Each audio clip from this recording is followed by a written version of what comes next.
Facebook. Ke phinde ngiqale nje ngokuthi ke bakwethu bonke abantu ababukelayo lapha abenza iqiniseko sokuthi bayabatshela nabanye abantu ukuthi balalele futhi ukulalela okuhluzekile akulalela okungenangqondo hayi ukuthi ekulalela okuxovayo nokulalela nje okukhombisayo ukuthi abantu abayikusasa lelizwe bayiziphuphuko laba bangamaxoki. Angifuni iduphunga mina la. Angifuni iduphunga kubaluleke kakhulu ukuthi nazi ukuthi njengoba sengishilo ukuthi as a president of the Bhinqa Nation ngizwe mlando womchunu odabule enkandla amahlathi amnyama ngizokhuluma namhlanje. Ngiyaxolisa kakhulu ukudileya inkulumo yami ngenxa yokuthi kube nenkinga yani na kagesi namanje ugesi awukabuyi kodwa ngenhlanhla inetwork ithatha ukudonsa la sikhona asikwazi ukulinda imgodoyi ukuthi ihlale phansi bambe umhlangano isitshene ukuthi ugesi ubuya nini siyeke thina ukwenza umsebenzi wesizwe noma ukukhuluma inkulumo ebheke esizweni ukuze sikwazi ukuthi ke siye phambili.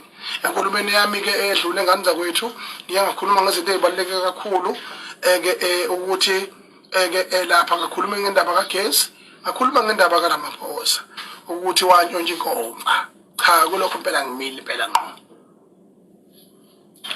wayintshontsha inkomba ntshontsha still the conference.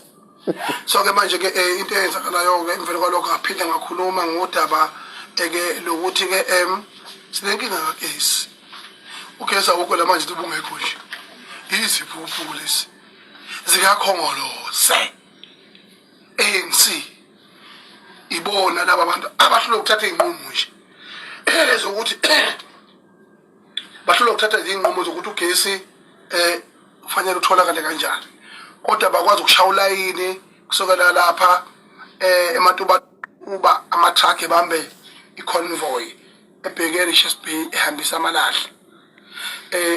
amalahle ukuthi uze ugesi amaJalimani amaMelekane nabanye abantu bebe nawo bengabolelwa ama-payback.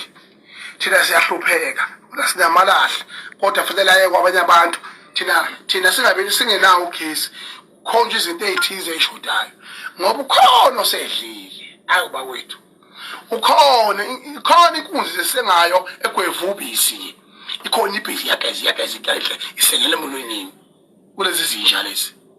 Ngakho ke njengamanje ke emveni kwalokho ke ngaphinde ngathinta udaba olubalekile likaMadibulitsheni namanje ngizoqala ngalo. Well done and congratulations to yini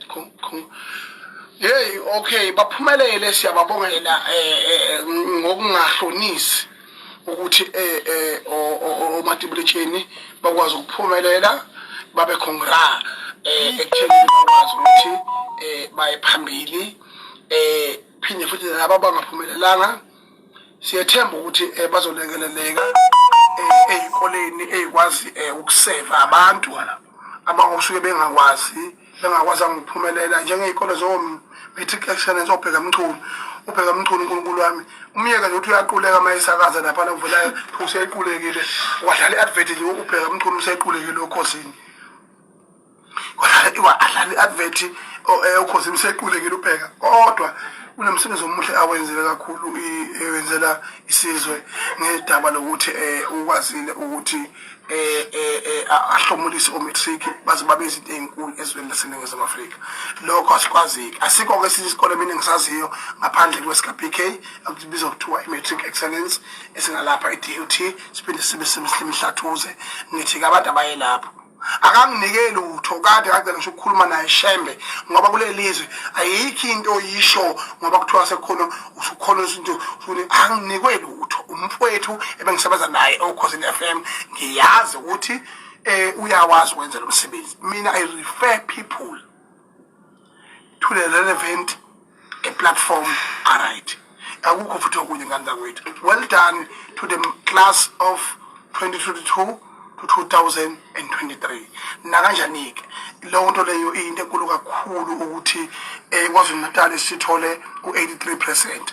How iLimpopo ngiyibona lapha emsileni lapha la iLimpopo lapha na vele eLimpopo kuthiwa njobe isekugcineni nje ngama president kuthiwa yenza lokho kwenziwa uRamaphosa enkompeni kaANC to ivele iphendule iphepha nje ethi Limpopo is number 1 kodwa inumber 1 kuyi-Free State ulandele eGauteng kuze KwaZulu-Natal. That is nonsense. Yabo. So ke lezo zinto izinto engeke isebenza lezo zinto lezo. Kodwa ke well done to Free State as number 1, well done to Gauteng province and well done to KwaZulu-Natal 83%. Siyabonga kakhulu kwangqongqoshe abaphethe umnyango noma laba bafika ke labafika nje cha abantu bafuna ukubonga kakhulu abantu aba department nabantu abangama-district who make sure ukuthi yonke into yenzeka kakhulu abahlole othisha kubonga othisha laba bangaholi lutho lobo othisha laba abangaholi lutho labo othisha abahluphekayo labo othisha abahlekwayo ibona kanye basikhandela ikusasa lezo laseNingizimu Afrika. Well done to all those teachers. Nawe ngqongqoshe kulungile hleka lapho kumnandi kodwa bese ucabanga ukuthi ubabonga kanjani labo thisha abanjalo. Njengamanje ke bese ngiphinde futhi ngireactor endabeni yaseSandlwana. Izolo bengilapha endabeni yaseSandlwana ngifikile lapha ngabona ngumntwana wakwaphinda ngene ngabona isilo samabandla wonke ngabona ubaba uGedle ehlekisa Zuma nabohola abalingi abahlukahlukene udokotela uZelimkhize naye ngimbonile evunule kakhulu kukuhle nje nobaba mfowethu usezomchunu ngibona baficile lapha benodokotela uDlomo thula sizwe umfaka Buthelezi asezolele hayi inkunzi impela leya la ngiyibonile lapha na iziyasho ngwana sezeni siyinkatha kodwa ke ayi siyabonga usiphaphamisa ngithi mina nenze lutho. This is a democratical country where everyone has an opinion in different sectors of political organization, and we have a right.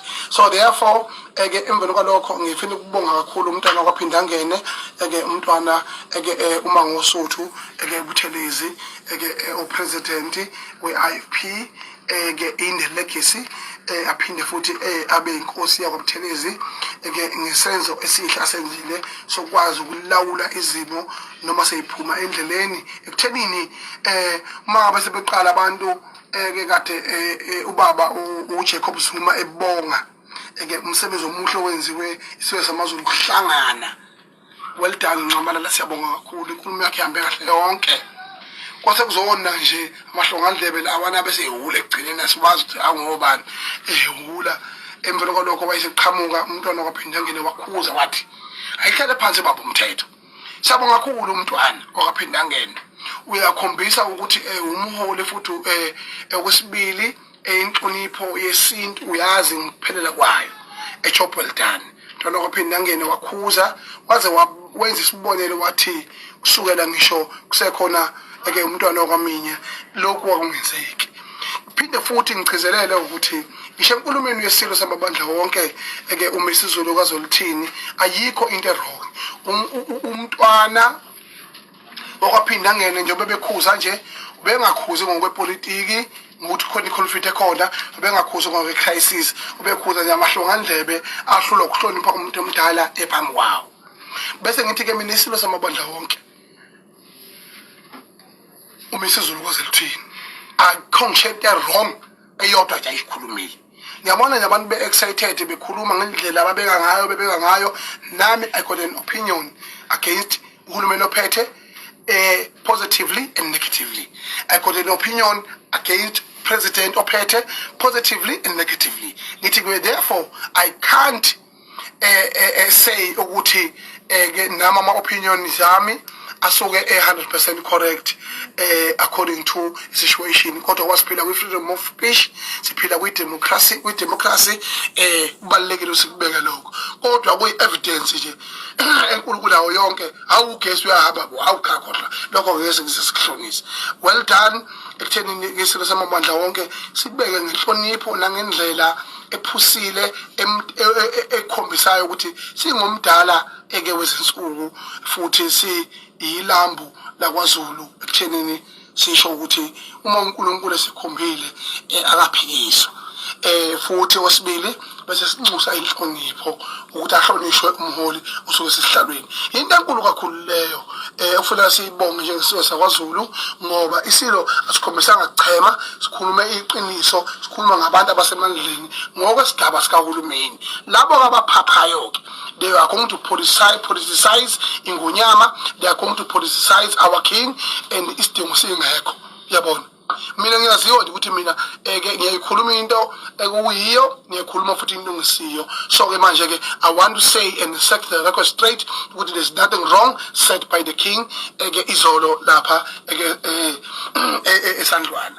So ke manje ke ibaleke kakhulu leyo ukuthi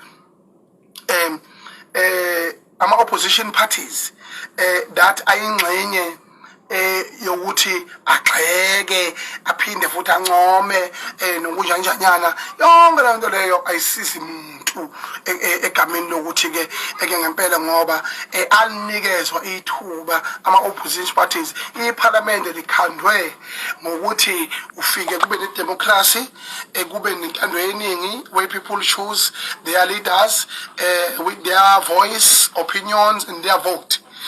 Bese kuba zoba ukuthi ke mase bebakhethike labo baholi labo ababathandayo ngendlela ababathanda ngayo, bese lawo ma opposition parties ever within the parliament and their opinion are gazetted by law ukuthi athathwe njengama opinions are right because basuke bawabeka esikhundleni sokuhola izwe nokuhola amaqembu avotelwe ni numbers awo that have declared to the National Assembly. So ke manje ke ahluleka wona ama opposition parties ukuholda account or amaphosa accountable in terms of iphalaphala. Emangabuza nje ukuthi yini eyenza ukuthi uRamaphosa angabi accountable futhi uSARS ama-Hawks kanye ne-Reserve Bank ingavulelwa icala forced ukuthi public protector release a report within 30 days about findings regarding indaba yephalaphala. Lokho kukodwa nje ukhombisa ngokusobala ukuthi in this country we have no opposition parties. You are not doing your job. Nifuna ukukhonkotha nje nami ngikhuluma ngiphawula ngezinto engenamsebenzi lengisa exactly abantu abahlulwa izimpi embarek, bahlulwa izimpi kwipolitiki bese bezophaphela umaskandi ngoba komaskandi kunodumo mawuphawula uzokuthiwa hawu useqinisile lani sibone nosibani nisuke noziphaphela la emhlabeni wethu njengamabhinqa. I am the president of the Bhinqa Nation. Na kanjani ke i-Reserve Bank kanye no-SARS opposition parties ibona abantu abasidayisayo lapho omalema labakhuluma kangaka nje bekhonkotha ubusuku nemini. They are doing a good job, but at the same time, abayilutho ngoba bahluleka ukuphawula ngezinto okumele baphawule ngazo futhi basebenzise ama platform akufanele bawasebenzise ngoba uJudge uNgcobo wayikhipha report. So manje ke abakwazi ke bona uqhamuka sebezoba nama opinion ngento oshiwo omunye umuntu noma eshiwo umholi thizeni noma eshiwo inkosi thizeni kodwa bebehluleke bona ukwenza isibonelo ngabo. Into ebalekile ke ngamza kwethu ke njengamanje ke I'm going to respond decisively on an open letter. Before even I go further, I would like to congratulate ukuthi ngamza kwethu bengazi mina ukuthi enkatheni kwi-IFP bengazi ukuthi mina umuntu lokuphinda ngene umkhulekelo abantu abasisingisi bengazi mina ukuthi inkatha kanti kulabantu abaningi abazi isilungu bengakwazi lokho mina bengathi inkatha nje abantu nje ukuthi nje bathi ngithunywe umntwana kodwa abaningi kakhulu abantu abangasazi isingisi ngoma ngathi nje meya yasejozini ayikhulume isilungu 5 minutes ngeke isikhulume uma athi ngeke nje hlobo nje sikhulume isilungu hlobo into angeke asayenze mangathi me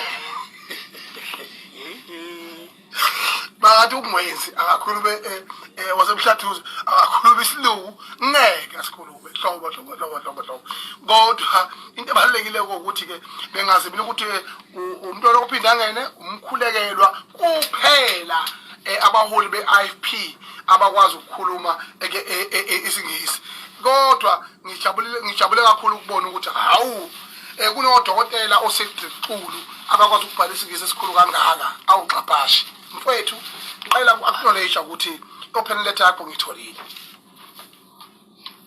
xapashe I got your open letter stating as well ukuthi ngize ngacela nami abantu abafundile lapha akathi bayizihlakahlakaniphi ukuthi bangilekelele ekuthenini ngikwazi ukunderstand ukuthi open letter yakho ithini ayi nginqothi ngisakhona bese likhulu kakhulu uzokhumbula ukuthi uCedric Dotela uXulu ungomunye wabantu abayinto ebaluleke kakhulu enkatheni nomlando wenkatha ngiyawazi futhi nabo ngiyabazi bakwazile ukuthi agcine esebona ukuthi into enziwa enkatha ilungile wahamba wayosungula iNFP benozanele magwaza wabuya washaya isidudla wabuya washaya intingi njengoba kwenza ubaba uStanela Mfokadladla babuya and then zonke lezo zinto lezo ikhombisa ngokusobala ukuthi bangabaholi abakwaziyo ukuthi ke bawubeke umbono baphinde bayihlasele inkatha mayingenze kahle.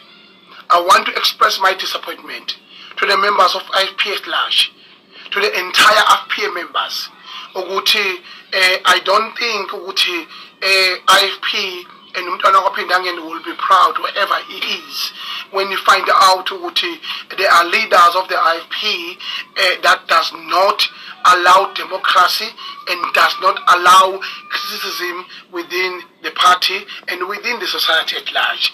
You got omasipala abaningi kakhulu enibaphethe la KwaZulu-Natal. Nisaba ukugxekwa nje nomuntu obekumbona mina bengangixingisha ukugxeka ngibeka nje umbono. I'm disappointed to you IFP. IFP, Inkatha Freedom Party, are you sure that you are ready ukuthi ni campaign niphinde futhi nilawule isifundazwe saKwaZulu-Natal ngonyaka ozayo? Ngiyayibuzela nje. Are you sure ukuthi you are ready?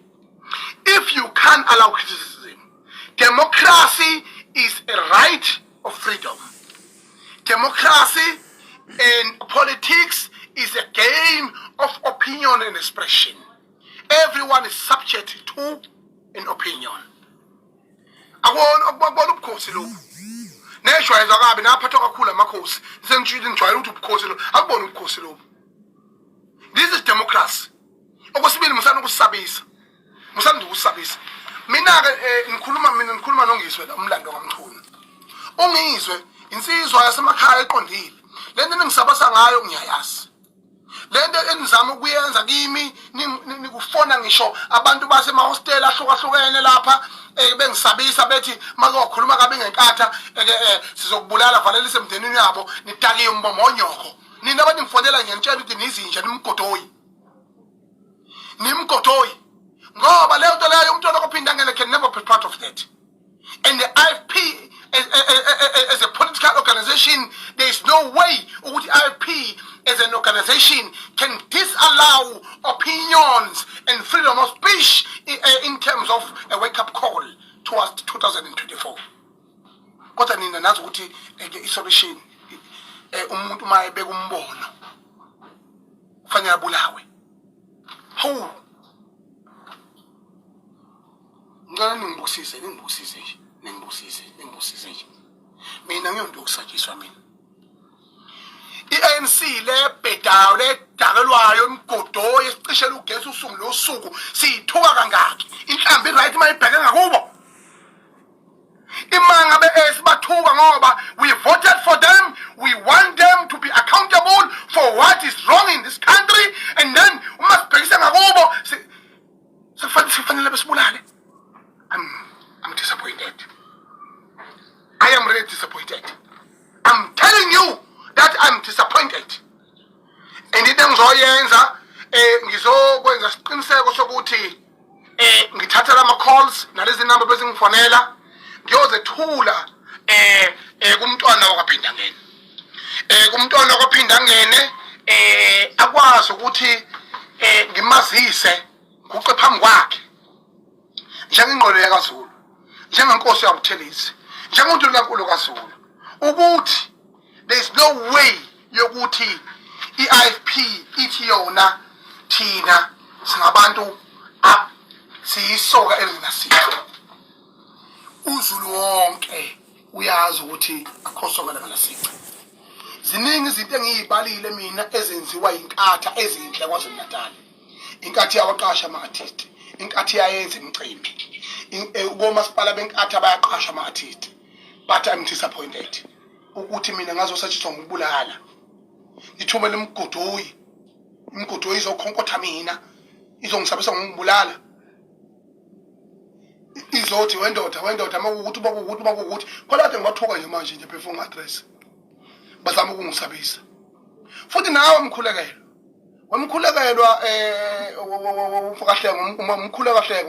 umkhulekahlengwa uNational Assembly. National Assembly futhi uphethe ilokhunjana i-security ilokhunjana iskopa uya the chairperson of scope. Iskopa ke nina ngoba nasilutho nabantu abalaba bathi balandela bazokuthi uyiskopa yini lokho.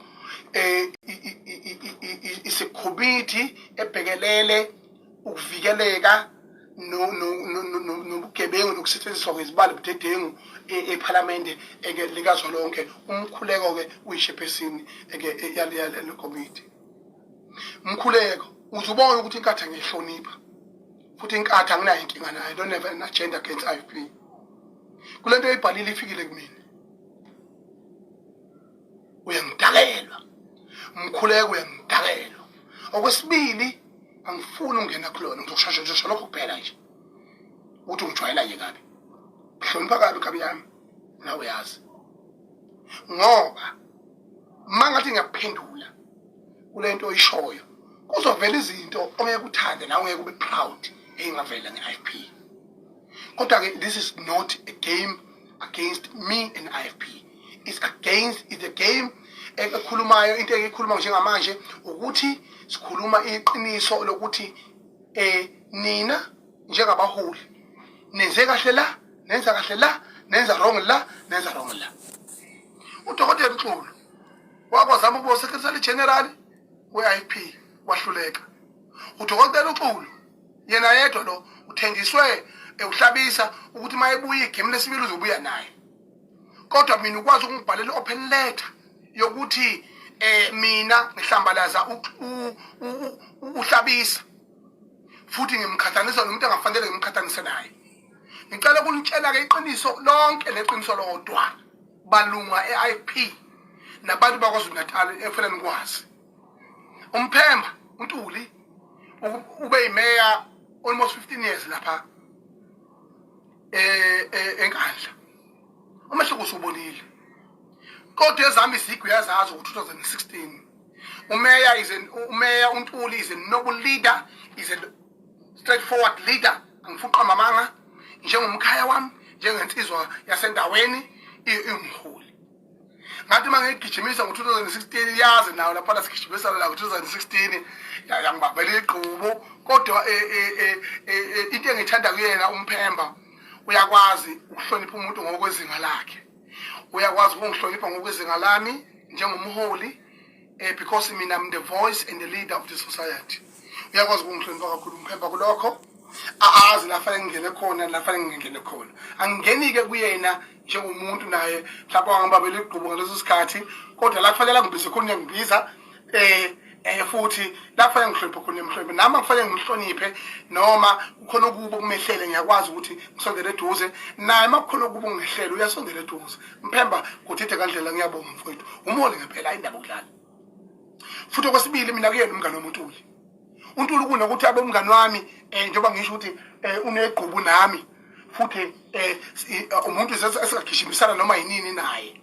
Mina ngithunywe umuntu mina ngagcina ukukhuluma naye uNtuli mhlazana ngatshela ubaba ungizalayo ngonyaka odlule. Ugcina ukukhuluma kwami nomphemba uNtuli lo usethu ungithumile uNtuli can take him on eyintweni ethize efela la ngimthathe on kuzona. Mina angazi niyifunda nilento yokuthi ngumuntu mina oyi voice of the people obeka ama opinion njengoba enjalo angithunywe ANC angithunywe emakhempu yankatha umuntu nje oqondile. Bese ngibuzaka kuwe Dr. Sedikulu ukuthi lo baba omvikelayo okuthiwa uhlabisa umkhanya kude wonke awunamanzi uhlabisa wonke umasipala ofile awuhlula na ukwenza ngisho event nje umongameli we-IFP is the president of the IFP lo hlabisa ufuna lesifundazweni saKwaZulu-Natal ufuna nje mangokuthi ufuna ukusifundazwe saKwaZulu-Natal ngoba ufuna ngabe ule nenkosi yasembongibongweni umzamo Buthelezi ba debate ama issues le ku National Assembly mawungathatha yena usethi umkhule kwaHlenga ni Eastern Cape nithethe inkosi yasembongibongweni ni empondeli impompo ubani ongafika bingelelo njenge member of the IFP ikhona ibranch abantu abawu10 akayivula uma ngabe sithina inkatha is portrayed as a regional party is an unfair to the South African citizen, is an unfair to the Zulu people who are the majority of this country. Uguti Inkatha is portrayed as a regional party. The party yale in Northern Zululand, upela, not even all over KZN, because of leadership. Shabisa must be accountable. Shabisa, you must be accountable. Ufuna Zulu olokuphikisana nozakolo mncwawo lapha lo mfana nebatha wale wathe uDA oseyolapha kwabaline lento liqembelisha umsangano lo kuthiwa lokuya Africa SA lezo